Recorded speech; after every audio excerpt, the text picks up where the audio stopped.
Hey guys! Now, before I begin, I just want to mention that you might notice right now that my voice sounds a little bit funny.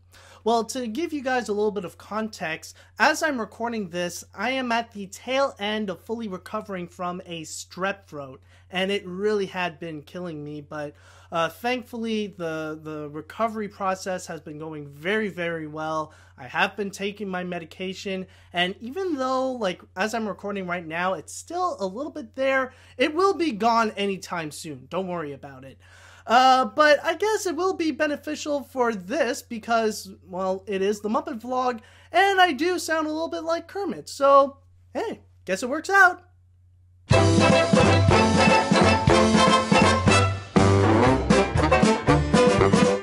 Hey guys, this is Animat and welcome back to the Muppet Vlog. Now this time we're going to be looking into the 7th episode of The Muppet Show, which features Florence Henderson.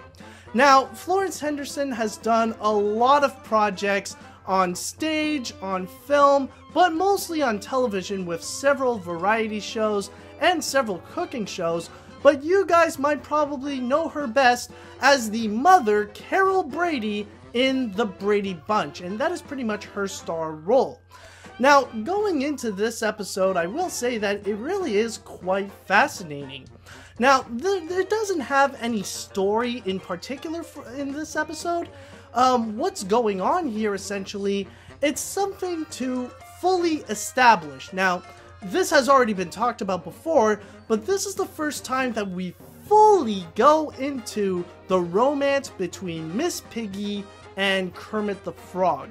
Now, I know, yeah, there are past episodes where Miss Piggy showed her love to Kermit and stuff like that. I believe in the first episode, when they would sing Temptation and stuff like that. That one they really did show, but this is the one where they fully showed it throughout the entire episode that Miss Piggy loves Kermit. And pretty much throughout the whole time while Kermit is working, Miss Piggy is finding so many different ways to woo Kermit into her love and stuff like that.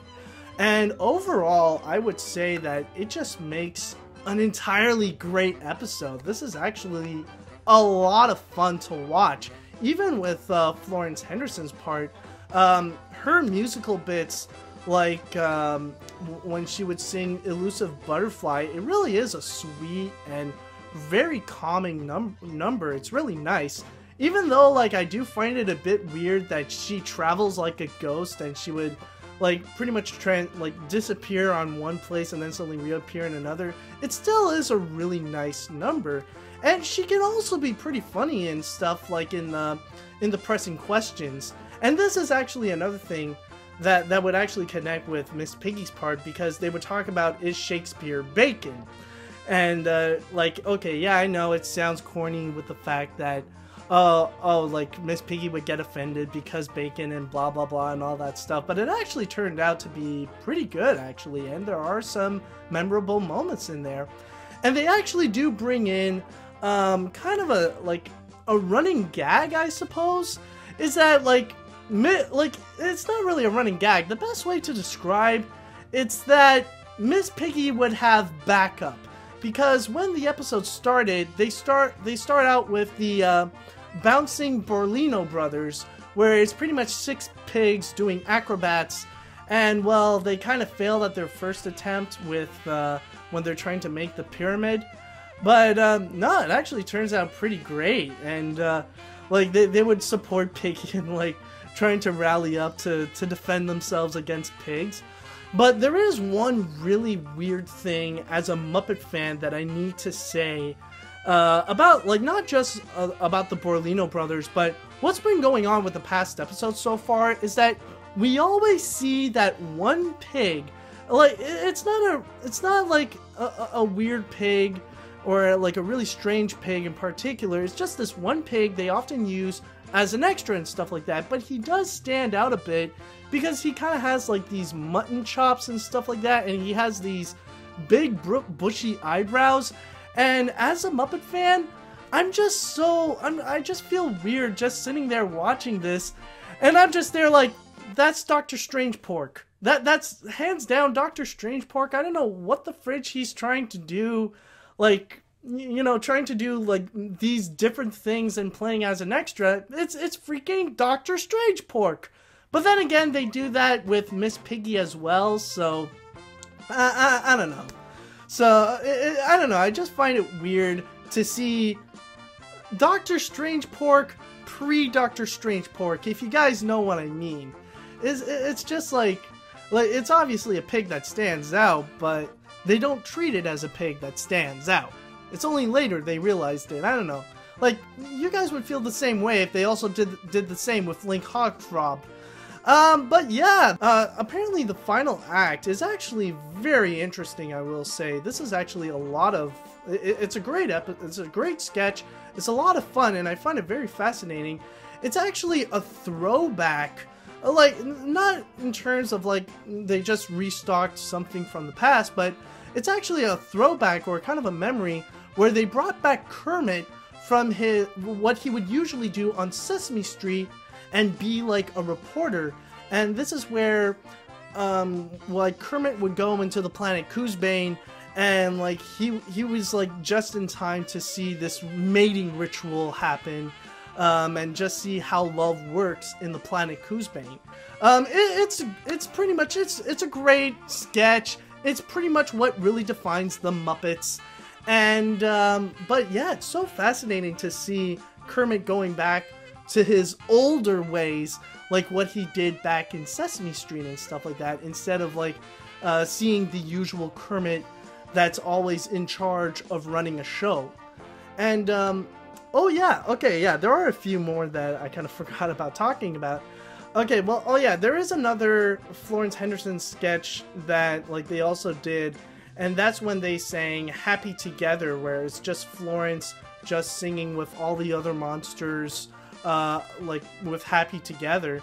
You know, it like just like the Elusive Butterfly one, it's simple, it's sweet, it's fine. But I will say, for me, the only criticism I would have is that, I don't know, I find it kind of weird of which key that they decide to go with. It's like a little bit more lower than usual. I don't know. I'm like, when it comes to like more happy tone music, I always find like the tone should be a little bit more happier, especially with something like Happy Together, where it's always known to be like pretty high up there, like I can't see me loving nobody but you, you know, like usually that one, and then they go lower, it's like I can't see it, you know, it just finds like I don't know, it always finds a little strange. It's good as it is, but it's just I guess it's a small nitpick. And finally, there is one more thing that I would like to talk about, and it's actually regarding this one thing. I find it weird ever since I was a kid, and it's actually with Rolf's bit. And in this one, Rolf actually played a song I never knew, that apparently it's something from Winnie the Pooh. Now, if it's from Walt Disney's Winnie the Pooh or A.A. Milne's Winnie the Pooh, I don't know. But apparently it's something that Winnie the Pooh would ask, like, instead of saying, like, when he doesn't understand, instead of saying something like what, he would say Coddleston Pie, and that's apparently how the song goes. But for me, like, even when I was a kid, first hearing this, I feel so confused. I never understood the song. Like, because if you're gonna say Coddleston Pie instead of saying what, you're just gonna end up looking like a major weirdo. Like, imagine, it's like some guy goes in front of you, you know, like he goes in front of you and asks, and it's like, you know, excuse me, do you know where the bathroom is? Coddleston Pie! But yeah, overall, I would say that this is such a fantastic episode. The special guest star was fantastic. The musical numbers were enjoyable. All the comedy sketches were a lot of fun, and it definitely has a good sample of like the signature Muppet humor that we all love and enjoy. So this is definitely one of those episodes you gotta see, especially the fact that this is one of the episodes that fully establishes the love of Miss Piggy and Kermit. Like, this is definitely one of the Muppets essentials that you gotta see. So anyways, that's pretty much it for this week, and hopefully for the next Muppet vlog, I'll be able to sound like a regular human being. Actually, no, that's a lie. I'll sound like myself, which is kind of the opposite of a regular human being, but I guess you know what I mean. See you later, dudes!